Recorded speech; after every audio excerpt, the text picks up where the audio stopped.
Okay, hello everybody. It's the top of the hour, so I'll get going. My name's Christina Silva. Welcome to this CAQDAS webinar. And this is a pedagogy webinar, and it's the final webinar this calendar year.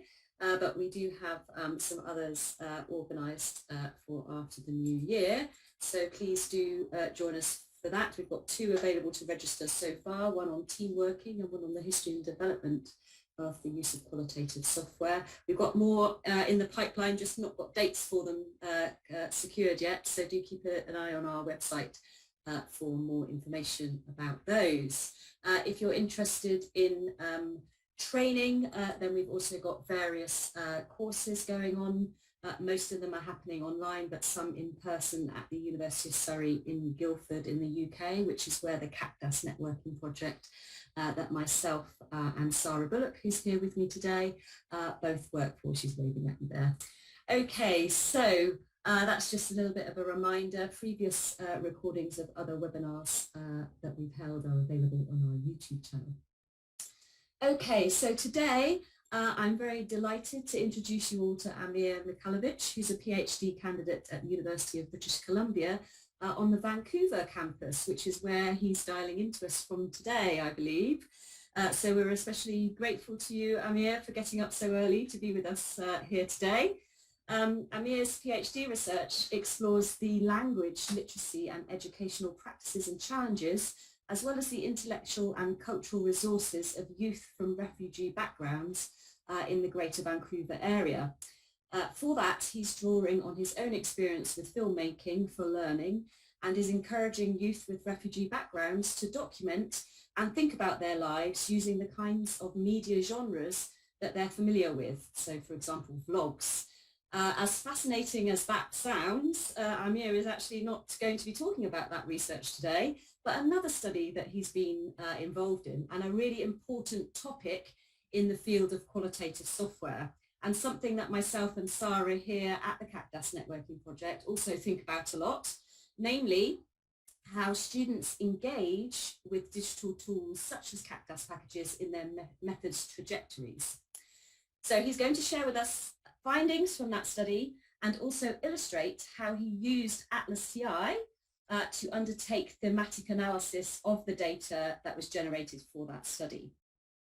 Amir is keenly dedicated to teaching and learning, and I'm really looking forward to hearing from you, sharing your research and practice in the context of graduate students' engagements with CAQDAS with us all today. Whilst Amir is speaking, please feel free to post your questions in the comments in the chat function of Zoom. We'll collate those whilst he's speaking, and then Sarah will facilitate the question and answer discussion at the end of the talk. So thanks again for being here, Amir. Great to have you, and over to you.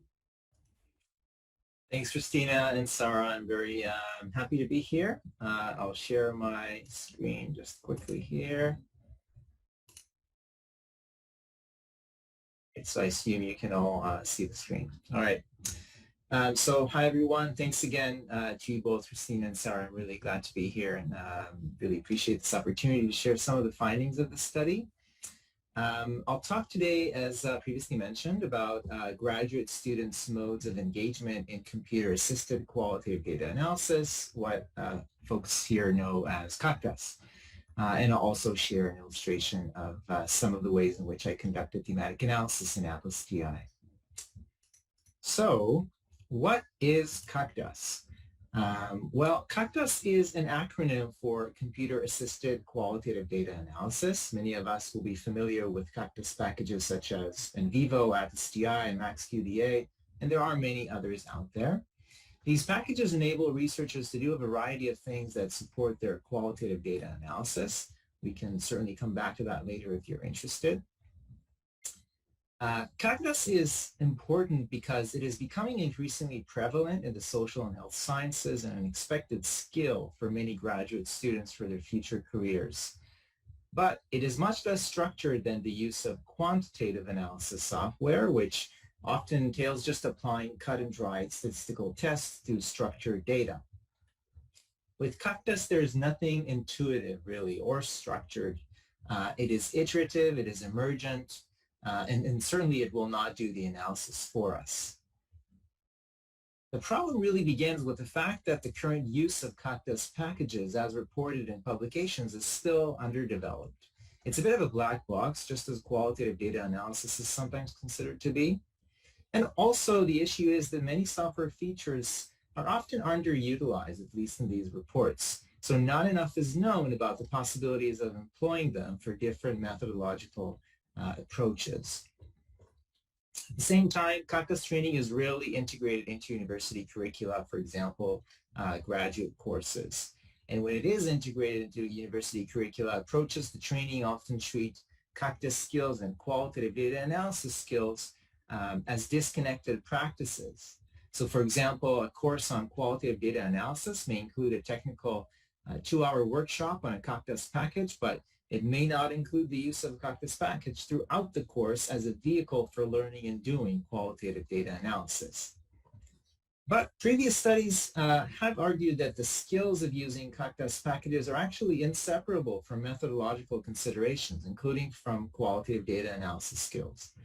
So these studies argue that CAQDAS training is not just a set of technical, straightforward skills that can be covered separately from methodology. Rather, this usage of software, the using software packages entails much more than that technical how-to that can be covered in these 2-hour workshops that are more kind of technical. There are lots of methodological considerations that come into play. So there's a need to better understand, in a context where CAQDAS is rarely integrated into university curricula, what are graduate students' perceptions, practices, and challenges with CAQDAS, including how they perceive the connection or lack thereof between qualitative data analysis skills and CAQDAS. After all, they are at the stage of getting trained in both of these domains, sometimes at the same time. So in order to address this goal, I employed an exploratory sequential mixed methods design, where a qualitative methodology can be used first to explore a phenomenon, and then a quantitative methodology can follow to assess the generalizability of at least some of the findings to a population. The first phase involved a qualitative methodology, an interview study with 15 participants to explore these issues in depth, and that is also the context of the thematic analysis that I will illustrate today. Most of the findings from that study have been published in the International Journal of Social Research Methodology, and they form the core of today's webinar. However, I will also include some findings from the second, predominantly quantitative phase, where I distributed a questionnaire to graduate students to assess the generalizability of some of the findings to a population. In terms of context, this study was conducted in a research-intensive university in Canada, which provides in vivo licenses to all graduate students, faculty, and staff, but it does not integrate CAQDAS into graduate training at the moment. Instead, the University Libraries Research Commons offers 2-hour introductory workshops on in vivo several times a year and one-on-one consultations. There are a few of those, and believe me, I know that because I'm the one providing them, so I'm aware of the limits of these resources ultimately. In terms of the theoretical framework, I won't say much about it. I'll just say that the study was guided by concepts from the Technology Acceptance Model, otherwise known as TAM, and the CAQDAS postgraduate model, which was developed from TAM by Christina Silver here and Christine Rivers. TAM is an extensively referenced theory for explaining technology acceptance, according to which two constructs are particularly important for the acceptance or rejection of technology. One is the perceived ease of use of software, and the other one, especially important one, is the perceived usefulness of software. The idea is that the more a user perceives software as useful for their work, perceived usefulness, the more they believe it is easy, and the more they believe it is easy to use, so perceived ease of use, the more positive the user's initial attitudes toward software will be. In other words, notion of acceptance. In turn, acceptance, perceived usefulness, and perceived ease of use are expected to influence adoption, which is the user's process of endorsing the technology and their actual use of the software, how the user employs technology. According to the CPLM model, which was again developed from TAM to explain how CAQDAS is learned, There are additional factors that play an influential role in the adoption process of CAQDAS as a specific form of technology, whether it be before, during, or after training. Among those are analytic adeptness, so the skills and the techniques involved in conducting qualitative analysis, the skills in operating software, so manipulating software functions to effect analytic tasks, and confirmed usefulness, the extent to which the software is deemed useful based on actual experience. This conceptual framework has really helped me make sense of the patterns that I identified in the study, as we will see in the discussion of some of the findings. In terms of participants in phase 1 of the study, I won't discuss all their characteristics here, and you can always see in this little box here whether I'm talking about phase 1 or phase 2, but for the most part it's going to be phase 1. I could just mention that most of the participants were doctoral students in this case, and they came from a variety of departments and faculties, and understandably most of them used in vivo, as this is the software package that is covered by the university. In terms of participants in phase 2, there were 125 CAQDAS users who made up the sample, most of them PhD students. We can return to the sample's characteristics if there's time and interest later. In this particular pie chart here, we can see that participants came from a variety of faculties and schools across campus. Many of them came from the Faculty of Education, Faculty of Medicine, Faculty of Arts, and understandably, most of them used in vivo.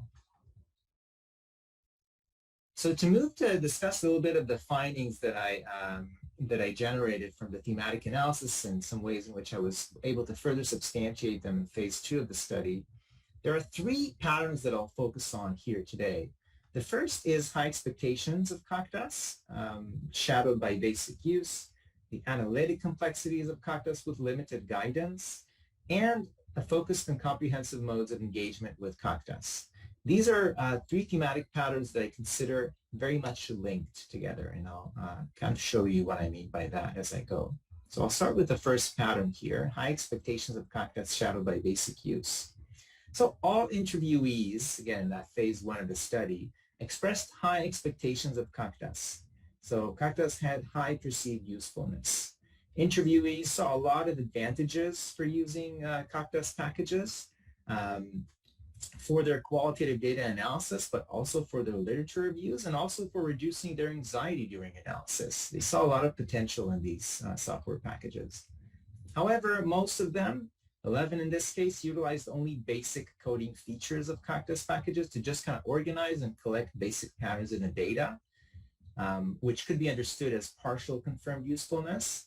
And they made little use of memo writing spaces, of annotations, of visualizations, or matrix query features to make connections between concepts and categories and look at overlaps between different data pieces. 8 interviewees explicitly mentioned their basic CAQDAS practices as something they actually regret, looking back. So we see that CAQDAS packages had high perceived usefulness despite the partial confirmed usefulness. When we look at how, what are some of the advantages that students or participants mentioned in phase 1 to using CAQDAS, they talked about how it might support their organization of data, retrieval of information, flexibility of analysis, the comprehensiveness that it would potentially afford them, scope of inquiry, clarity, and being able to identify what is significant, reflexivity and alleviation of tensions potentially as well. But again, there was that sense of shadow that was kind of hovering above them, above many of them. For example, Irene here was saying, I feel that I did not use all the functions that the software provided me with. You know, I feel like I could have done a better job using different options, different ways and tricks that the software could help me. I used maybe just like 1% of what I could have done with the software. And when we look at the phase 2 findings, especially here looking at whether students perceive the software to be useful or not, it seems that they certainly perceive the software to be useful for their research, generally speaking. And here, in terms of the advantages of using software for qualitative data analysis, we see that many of those participants in phase 2 of the questionnaire Many of them check the option that CAQDAS facilitates clarity, so being able to identify patterns in the data, comprehensiveness, being able to cover more data, flexibility, being able to manipulate data in different ways, as well as reflexivity and that sense of calmness, reducing agitation or stress about the analysis, but those are to a lesser extent. But we see these three are probably the most prevalent options that were checked here in the survey. And interestingly, when talking about the perceptions of their CAQDAS practices, so how often those survey respondents in this case performed a variety of tasks in qualitative data analysis software, we see that there is a split. So half of the students seem to be employing quite a variety of software features fairly often or always. But when we look at the other half, we see that, if anything, the most common task that they were employing in CAQDAS was actually applying codes. And then everything else seemed to be done either sometimes, rarely, or never. So that's interesting to consider or to compare to the overall high expectations. We see a fairly limited use of CAQDAS software, especially among half of the sample. So how do we explain that? We'll move to the second pattern here about which discusses analytic complexities of CAQDAS with limited guidance. We'll see how that might help us explain the first pattern. So going back to phase 1 of the study, all interviewees claimed that they substantially lacked guidance in using CAQDAS packages, primarily relied on trial and error. They all mentioned the gap in their training as qualitative researchers in conducting data analysis with or without software. 9 interviewers explicitly attributed this gap to a major, though justified, focus of qualitative methodology courses on more theoretical issues rather than hands-on practice of qualitative data analysis.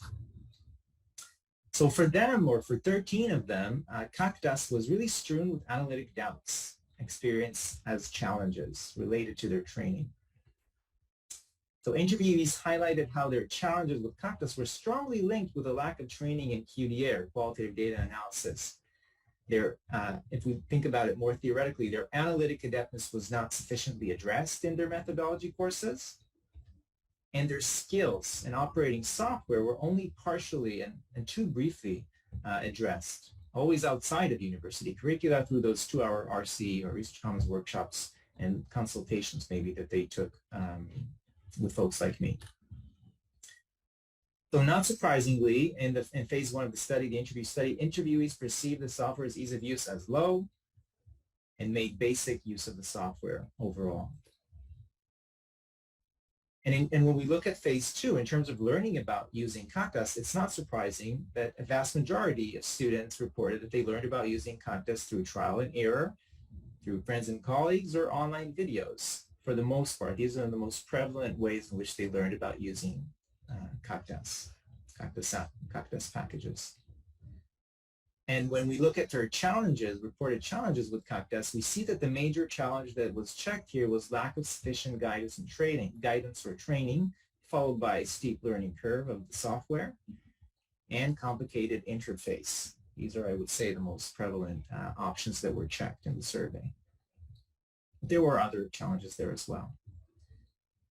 So when we try to understand that connection between the lack of training in CAQDAS and the lack of training in QDA, the following quote from Gilbert at the time of first-year doctoral student education might help us understand that connection between lack of training in CAQDAS and analytic adeptness.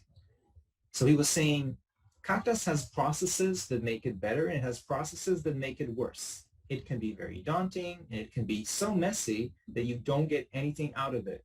And you need someone there to teach you how to do it well. What matters is the way you would go about doing this. That is a process that is not taught. It is expected to be just a natural occurrence of you just reading something and summarizing it. It's not the same thing. For 10 interviewees, this limited guidance with CAQDAS was particularly challenging as it was tied with substantial insecurity about their analysis and the trustworthiness of their research. Ames here was saying, the fear is always analysis. Sometimes people could collect their data, they do their interviews, they do their observations, then you don't see them for 1 year. It's not that they are sick, they are not sick. the data is just keeping them, away. Like they don't even get close to the data because there's that fear. And I asked him, fear of what? He said, fear of not doing the right thing. So now that we've looked at some of the patterns of software use and expectations in terms of the use of different features and the expectations around the capabilities of the software packages and some of the potential ways in which that could be explained, that disparity or that difference, that gap related to lack of sufficient training.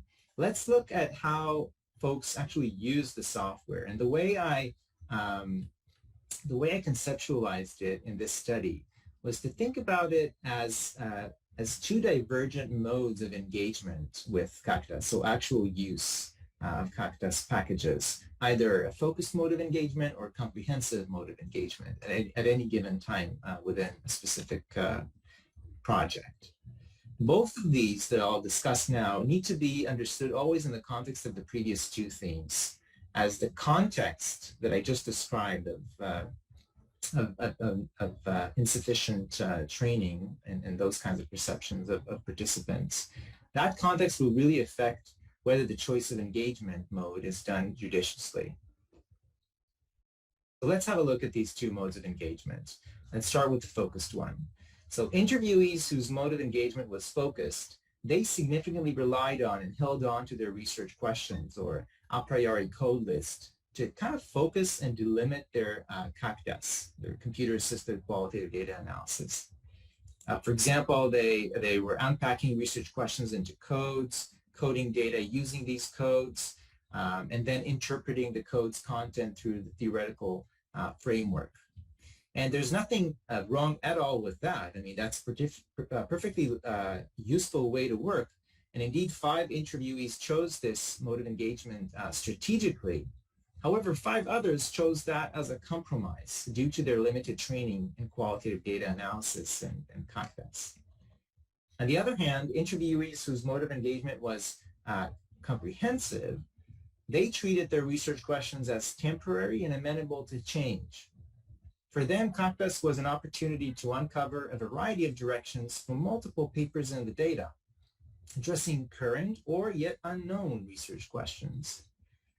And 5 participants chose this mode of engagement strategically. 2 did that on their own in their own studies, but 3 did that in collaborations with supervisors, usually on long-term projects, where you're really kind of mapping the data for long-term use. After having mentioned his theory of analysis in a sense that he was utilizing a fraction of what the analytic potential that CAQDAS afforded him, Amos described his focused approach to analysis and coding as narrowed. And here he represents those who were kind of, treating or using that focused mode of engagement with CAQDAS as some form of a compromise. So he was saying, what happens is I look at the research questions. I'm talking about what are the main ideas for my research question. So perception will be one code, one anchor code. So then I go into my data. Then I look out for what are all said in the transcripts that support my anchor code. I think I use a more narrowed approach. Amos is one example of an interviewee who chose a focused mode of engagement out of compromise. When asked what he would do if he found that the data spoke to other potential research questions, Amos mentioned that he would likely not code for those. And if he happened to realize that his research question had to change, for example, because the available data does not relate to it, his anchor codes and subcodes would become useless. Importantly, because of his limited analytic adeptness and skills in operating software, Amos's focused mode of engagement here with CAQDAS was a form of compromise. And if we look at the other end, those who employed or engaged with a more comprehensive approach, John here, second-year doctoral student in education, focused his comprehensive approach to using CAQDAS in the following way. So I'm not particularly strict. If there's something I see that's interesting that is not related to my research questions at that point in time, I'll still code it. Now I've got at least 3 papers that I could write off that, at least, if not 5 or more. So the way I understand these two modes of engagement is that they are mutually exclusive, but they could be engaged sequentially. So one could start with a comprehensive mode, and then that stage would be followed by a focused mode, maybe several times, looking at different things. And arguably, they represent more than the common distinctions between inductive and deductive work, because you could be engaging in either mode with either of these approaches, inductive or deductive. Also, those modes of engagement may certainly not be unique to CAQDAS. So you can engage with a comprehensive approach, if you work manually, theoretically, and you could also choose a more focused approach if you work manually. But the advantages of CAQDAS really enhance work in the comprehensive mode. So it might, start opening a really big gap between those who are, well trained in these software packages and those who are not. So arguably, problems arise when students resort to either one of these modes because of limited training in QDA and CAQDAS, which is something I saw in my particular sample here. Those who choose the focus mode of engagement as a compromise may not be maximizing the potential of their data and their investment of resources. And those who choose a more comprehensive mode of engagement from compromise might be spreading themselves thin, getting really distracted in their analysis. The way I visualize this in the publication that I mentioned earlier on and the supplementary materials that are attached to it is the following. So I tried to communicate that in the context of limited training in qualitative data analysis and computer-assisted qualitative data analysis, when there's high perceived usefulness of CAQDAS, but low perceived ease of use and partial confirmed usefulness, when there might be some methodological awareness of some of the conceptual and theoretical aspects of methodologies, different qualitative methodologies, but not a lot of analytic adeptness, so actual skills of doing analysis, and not a lot of knowledge about the different functions of the software or skills in operating the software. And that might lead to a question whether when we're in the realm of actual use of software, whether the choice of mode of engagement, whether it be focused or comprehensive, whether that choice is a judicious choice, whether it's done because of compromise or whether it's done because it's a methodological choice. It's a strategic choice. So to conclude, students had high expectations of CAQDAS, which were shadowed by fairly basic use of CAQDAS packages among many of them. If we look at the phase 2 study, phase 2 of the study. So CAQDAS had high perceived usefulness, but partial confirmed usefulness. And similar to previous that is similar to previous studies, but still here, at least in phase 2, with a larger sample size. And then students experienced analytic complexities in utilizing CAQDAS, which they tied to their limited guidance and training in qualitative data analysis, in their analytic adeptness and CAQDAS, right? So their limited analytic adeptness and their limited skills in operating software. And when I looked at phase 2 findings, and some of which I showed you today, that limited training was the most common challenge which was mentioned with both CAQDAS, which I showed you, and qualitative data analysis for those that were not using CAQDAS. And additionally, the study shed light here on actual use of CAQDAS packages by graduate students in the context of limited training, suggesting two mutually exclusive modes of engagement.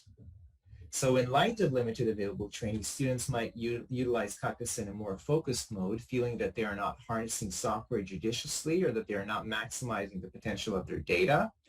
Or they might engage CAQDAS in a comprehensive mode, attempting to maximize the scope of their current analysis for current and future needs. But they may lack the training to do so from a judicious position. So they may use software features, the possibility of actually using software features beyond basic coding and avoiding losing focus entirely.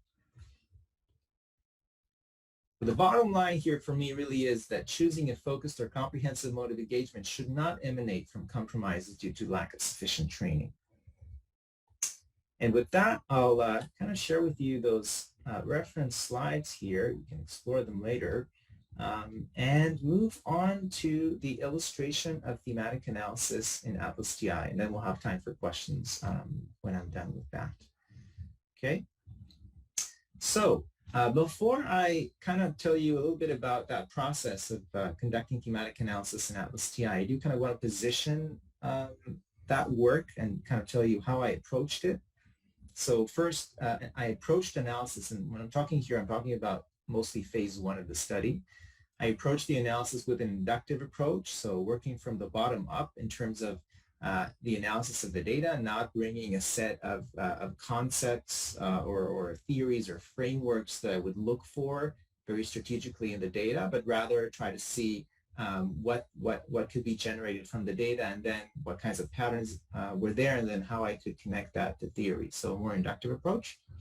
Also an experiential orientation to data interpretation, where I was focusing on the meanings expressed by participants in relation to their practices and challenges with CAQDAS.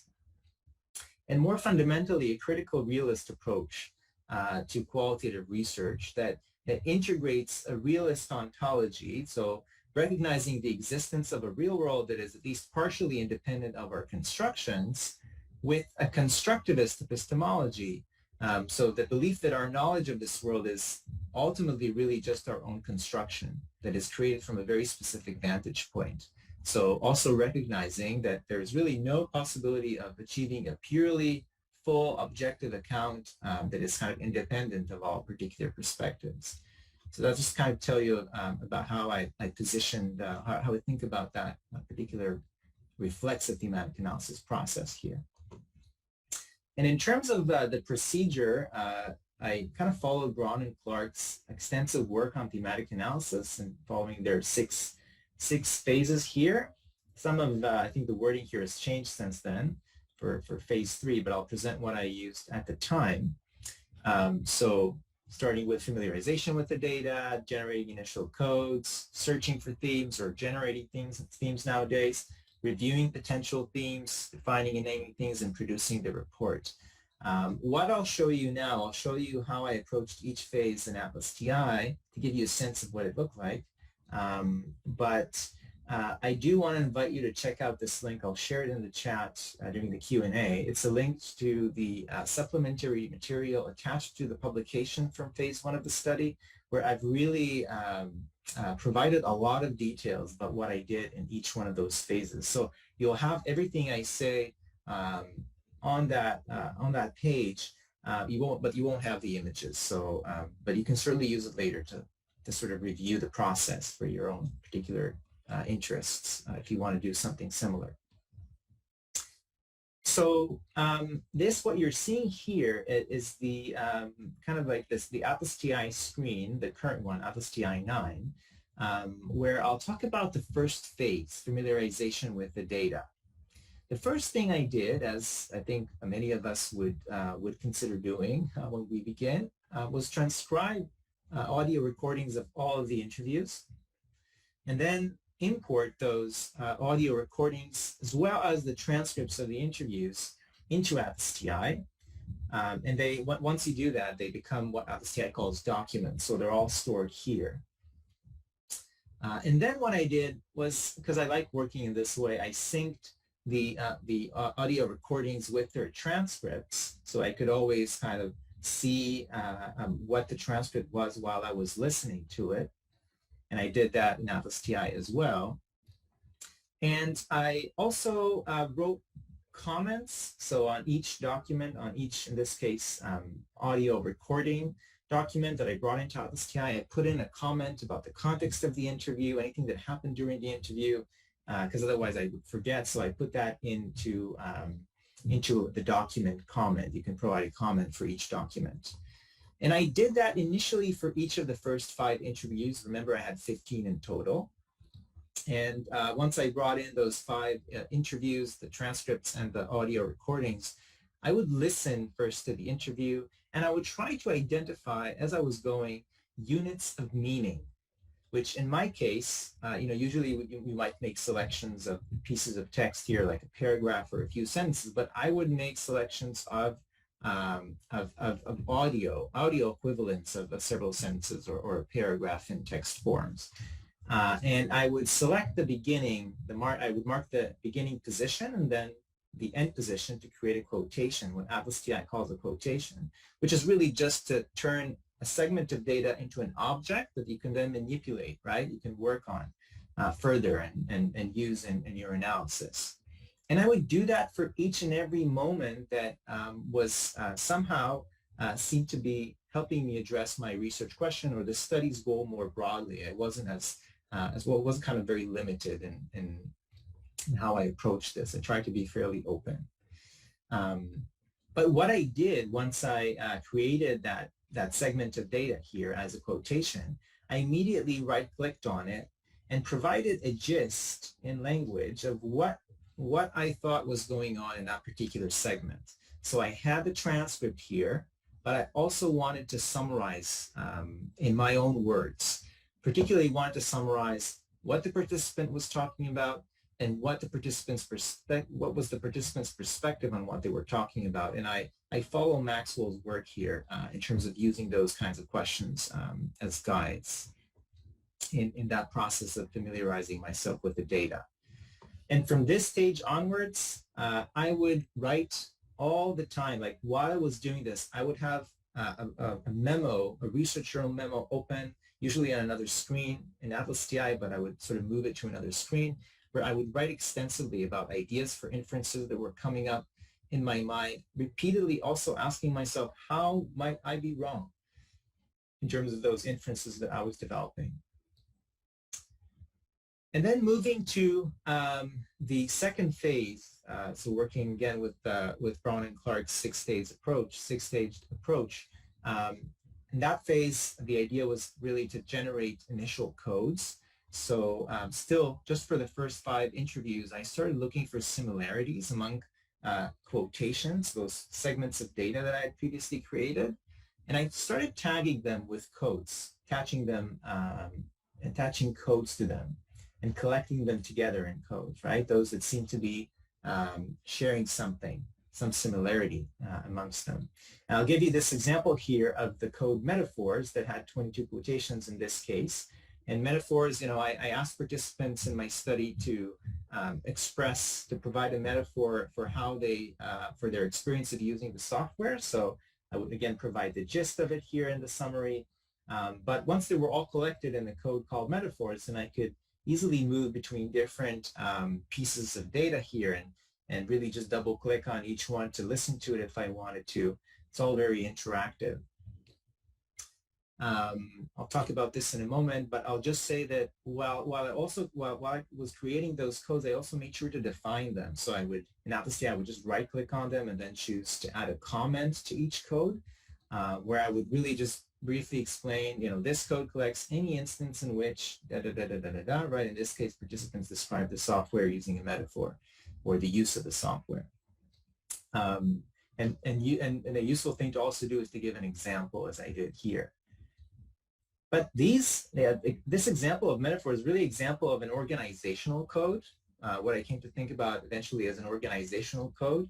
And there are others as well. So these organizational codes are like codes that you could have anticipated earlier on that you would need. They're more like really ways to kind of technically organize the data. There's nothing really substantive about them. So things like this is, a participant discussing ATLAS.ti, or this is this collection of metaphors, or this is where they mention learning resources, online videos, and this is where I collect instances in which the particular segment of data is particularly salient. And I also developed what Maxwell calls substantive categories, or substantive codes here, which are codes that maybe some of them I could have anticipated, but some were really just coming up from the data, or I was developing from the data from the bottom up, and I could not have anticipated they would be there before I dived into the analysis. So things like indicators of significance in QDA, a type of that being relevance to research questions or challenges, lack of training, things like that. I usually, in my representation, I had those in gray, those particular codes. So in that process of creating those codes, collecting those quotations that have some similarities amongst them, quotations or segments of data, and attaching codes to them, I would constantly review those codes and their content. I would reassign quotations as necessary. I would define those codes by adding comments to them, and I would revise the code list continuously. For example, splitting codes that had many quotations into subcodes, or merging codes together that seem to be, having one or two or three segments of data associated with them only. And at that point, I would then go back and repeat stages 1 or phases 1 and 2 for additional 3 interviews. And then I started moving into phase 3, if we follow Braun and Clark's approach. I started looking for connections, for more lateral connections between different codes, between different concepts, between different pieces of data, quotations. So I used ATLAS.ti's network view, that concept mapping space, where I created concept maps to explore how codes were related. I created links between codes. So for example, I created a link here between the code challenge lack of training and kind of wanted to show that it was associated with recommendations for close guidance. Those two concepts are kind of related. And I also wanted to give some interesting examples here to the code advantages of CAQDAS retrieval, right? So I picked a metaphor that seemed to be related to that and kind of organized it visually to help me further my thinking. As I was doing that, I was reflecting and developing inferences into initial ideas for themes in the research journal memo. That was something I was doing constantly. And then, after having this initial excursion and trying to make connections between concepts here, I then began repeating stage 1, 2, and 3 for the rest of the interviews. So the 7 remaining interviews. And when I was done, I created what's called in ATLAS.ti code co-occurrence tables that are essentially ways to explore intersections between codes. So for example, if or how different codes were applied to the same quotations, to the same pieces of data. Okay, for example, I constructed this code co-occurrence table here to look at the overlaps between codes associated with indicators of significance in qualitative data analysis and whether these particular segments of data were good quotes or salient quotes that I wanted to remember that really helped me understand the other ones. And if I were to click on one of those cells, I could always see the particular pieces of data that were associated with both good quotes and indicators of significance in QDA. And I could then either click on that waveform here and actually listen to that particular segment of data from the audio recording, see the way I kind of provided the gist of what was going on here.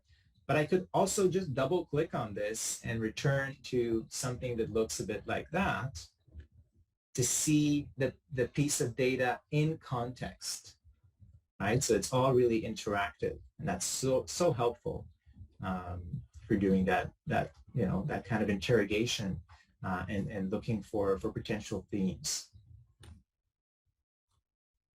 So this is something that I did once I had all of the interviews analyzed.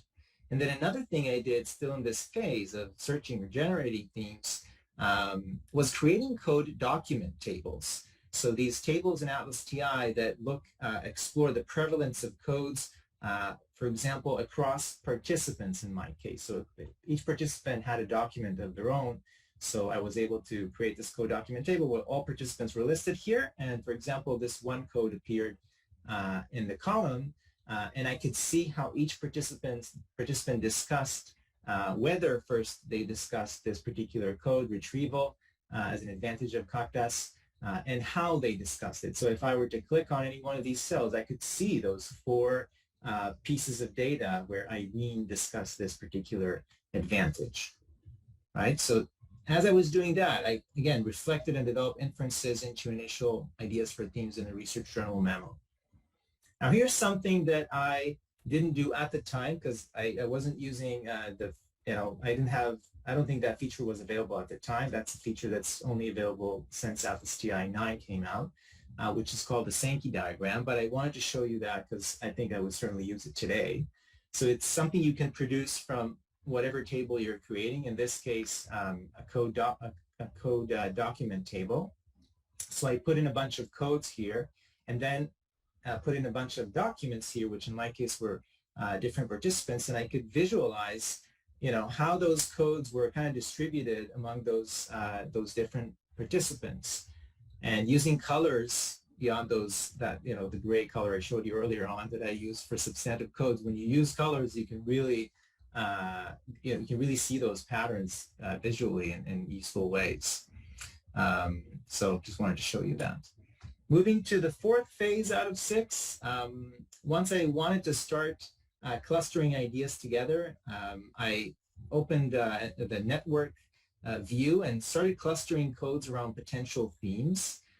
So these are substantive codes. I started pulling them together because I realized that they were connected.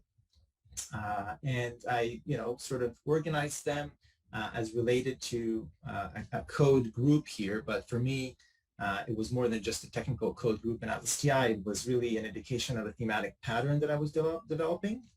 So as you know, I had 3. And I just kind of organized this visually to help me see how things were connected here. And then, of course, I would draft a memo for each thematic pattern and note especially rich quotations and try to discuss them. And that ended up being, the first draft of my findings and discussion sections. And as I was doing that, now I was creating code document tables that weren't bringing specific codes to show how they were kind of distributing amongst different documents, but rather a code group, which I consider to be a thematic pattern. So a collection of different codes, right? In this case, high expectations of CAQDAS shadowed by basic use. And I could see where it was more prevalent and also how different participants seem to be manifesting this thematic pattern that I generated. In phase 5, the idea is to really define and name your themes more specifically, maybe connect them to theory. At least that was what I was doing at that point. So I reviewed and I revised the theme memos. I reviewed theoretical literature about technology acceptance, some of which I share with you today. And I created and defined theoretical codes, again, using that approach from Maxwell that has those 3 types of codes. I call these codes more theoretical codes. They were empty in terms of quotations, but I connected them to, it was useful for me to bring them in because they helped me kind of connect to those substantive codes and start seeing those patterns through more conceptual lens. So that was really helpful to kind of situate those themes in the literature. And then, in this case, kind of moved already away from Atlas. ATLAS.ti, I produced the written components based on those memos. So I exported the memos, the theme memos for writing, the findings and discussion section. And I, again, try to kind of visualize the ways in which those different patterns were connected. And that I did in PowerPoint already. So not in ATLAS.ti, and that I kind of already shared with you. So with that, I'd like to conclude my part here and kind of showing you some of the findings of the study and also illustrate the ways in which I conducted thematic analysis in ATLAS.ti, and I'll be happy to take any questions that you might have. So I will stop the screen share, I guess. Okay, Amir, thank you so much. You're welcome. Thank you so much. On behalf of everyone here, you've really provided not only the really illuminating results of a detailed study into user and learner experiences in relation to CAQDAS, which is so valuable to all of us who spend time supporting people on that journey, but also how that's relating to methods learning, which is just so critical to it all working well, people adopting and using technology. But you've also given us a really, really clear look at how the analysis of audio data might look inside Atlas in the context of a specific methods approach. And that just has just been such a rich presentation. rare to see that much packed into such a short amount of time. I really feel like you've treated us to insight into not just what you've learned about user experiences, but also through the hands-on session to how to facilitate. Actually, you've demonstrated in a way how to facilitate the learning of CAQDAS and method in an integrated way, just in the practice, the way that you've narrated that piece at the end. I've really enjoyed it. Fantastic, thank you. So we have a question from Anthony, a comment question from Anthony, who thanks you, says, fantastic, really interesting. Thank you for such a clear presentation. And Anthony said that it would be really interesting to compare in the future how this might pan out for users from different packages. And you did in your study look at a slightly diverse group in that respect. I don't know whether you have any reflections on that point. Yeah, so first, thanks, Sarah. I really appreciate your kind words here, and I'm glad this was useful and insightful for folks. And thanks, Anthony, for your question as well. I think it is important to look for how some of those patterns might manifest differently across different software packages. In my case, I think in my sample that was pretty skewed toward in vivo ultimately, because that's what grad students use at the university that I conducted the study in. So yeah, so a lot of it was really related to in vivo for the most part. I mean, I'm not sure if it was related to in vivo, but I know that's the sample I had. So your question is very valid in terms of looking for possibilities of how this might manifest across different software packages. Great, thank you so much. We've also got a question from Oscar. I will just pull that up again. So Oscar congratulates you as well, Amir, for the fantastic presentation. And would you be able to comment about the extent of satisfaction with CAQDAS based on the data that you presented here? First, in relation to where students, learners were in their master's or doctoral studies. So essentially, did you find anything, any differences based on sort of level of study and when they started to use CAQDAS and how that might have affected their expectations and their disappointment? All right, so these are really interesting and useful questions to consider. I wasn't really looking at the notion of satisfaction. I think one could really approach a new study with a notion of satisfaction in mind and kind of look for that more specifically and consider that more in depth. But I think, I would have to revisit the data with that notion in mind. But I think that what I noticed, as I mentioned, was that there was really a split, especially if you look at the phase 2 data. There's a split between users who seem to be more proficient, or seem to be more knowledgeable of the different software functions and also the different skills of utilizing those functions.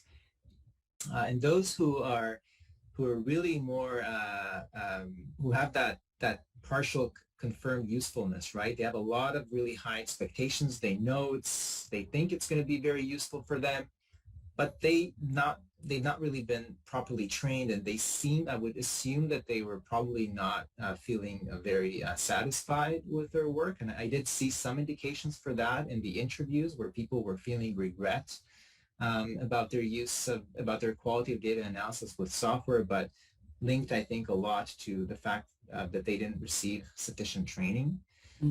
So I think that's where I could comment on it. Yeah. And when it comes to when they started using CAQDAS, I don't think I have information. I did not explicitly ask them for when exactly they started using CAQDAS, but I did ask for their experience, the number of qualitative projects that they've completed. So I do have some indication of that, at least in the survey. Yeah. I do have a sense of that in the interview study, but that is, yeah. Great, super. I think, yeah, Oscar was interested in it, and you know, when we come up to our time limits as researchers, let's say you've got to submit the dissertation in X amount of time, then that extra learning curve of the additional tool. So depending on how close to that deadline people are starting to turn to the tool might be affecting how their experience pans out. But yeah, really, really interesting. And then I had a question, if I might. I was wondering whether you uncovered any evidence of there being a sort of a user community. So is there in the institution that you were working within? So is there a norm? Do sort of most people use it? And do you think that may, in some sense, whether there are norms around use and there is an established user community, may shape experiences? There is some indication that there isn't much of a community at that particular institution that I'm aware of. I do know from other survey data that I had from open-ended responses that people sometimes were saying that you know, it's related to the previous question, to Oscar's question, because some people were saying that they had the opportunity, even though they didn't get the training, the proper training through graduate courses, they had a supervisor who had a group of colleagues that they put them together with, and they could sort of learn together how to use the software and how they would use it for their needs. And that was and usually that supervisor was feeling very confident with the software. So that facilitated that kind of small community that was, I think, really helpful for those particular folks in getting a sense of that, you know, analytic adeptness and skills in using software functions that maybe otherwise they would not have. And in some of the recommendations, so data that I've not shared today, that notion of a community of you know, the ability to share that space, to kind of share those different anxieties and concerns and doubts related to qualitative research can be really helpful. Alongside training that begins earlier on, that relates here to Oscar's question, right? The fact that you can have training from the get-go, you can get sufficient training in that and get and have some time to prepare before you do your final project. That was another recommendation. So that sense of community and sufficient training from the outset. Fantastic. You've preempted a question I was going to ask that Christina had said. What would you recommend? So thank you for that. Another question from one of the attendees from Yondat, who's sending congratulations and greetings from Venezuela. And the question is to do with the thematic analysis and the process there, and perhaps you could point Yondat to some places to go to have a little look at this. How do you recommend to work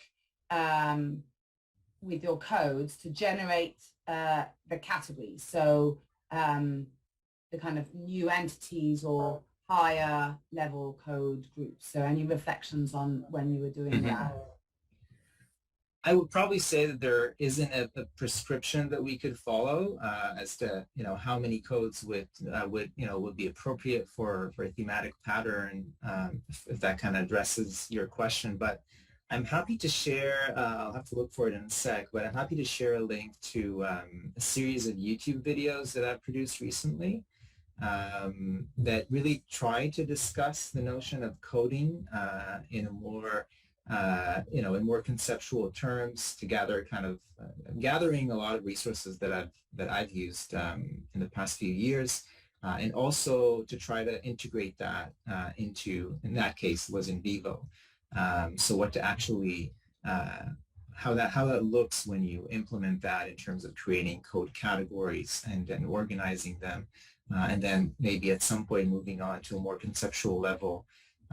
To develop thematic patterns. So I'm happy to share that link. It might be another entry point to it, to sort of further think about it for you. Yeah. Super. Thanks, Amir.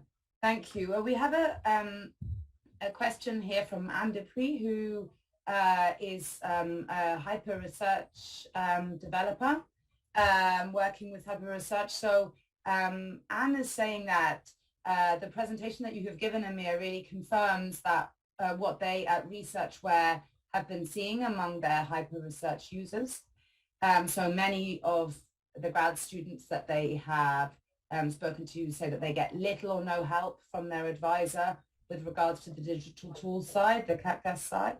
Do you have any ideas how the various CAQDAS developers might be able to support the users better? Anne is asking. Any ideas about how the developers themselves could help to close the gaps in QDA knowledge and CAQDAS software? That's a really good question. Yeah. Go ahead. Sorry. I think just moving into the realm of integrating training and software alongside training and methodological approaches. I think that's something that sometimes, yeah, I see your point here, Anne.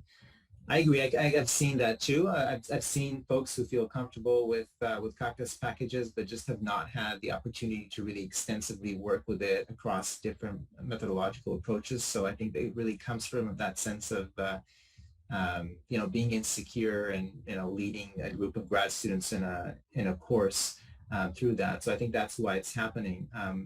But a way to maybe bridge the gap is really, as software developers, maybe to try to move into the realm of integration of training in software use, right? Integrate that with the training in methodological approaches and methods of analysis. I think that's the key. And that could be done through partnerships with profs, but it could also be done through developing your own training modules based on your own research of how different methodological approaches could harness, as Christina always says, those specific software tools that you provide. Hope that makes sense. Yes. And hopefully there'll be a generation of new profs who would feel more comfortable with it. I think there are certainly many out there already, but yeah. Excellent. Anne says, thanks very much, very helpful. And I'd like to echo Anne, and on behalf of everyone else here again, Amir, thank you so much for a really stimulating, very rich presentation indeed. Christina's here as well to say thank you and goodbye. We've reached the end of the session, but yet again, a fantastic webinar. Thanks so much, Amir, and very best of luck with the rest of us. We look forward to the second paper. Awesome. Thank you all. And thanks again, Christina and Sarah, for hosting me. It was a really great pleasure. All right. Pleasure. Amir. Really enjoyed it. Some really interesting insights you've shared with us. Thanks so much. Absolutely. And thanks everyone for attending too. It's lovely to see you. Thanks all. Take care. Okay. Bye-bye now. Bye-bye.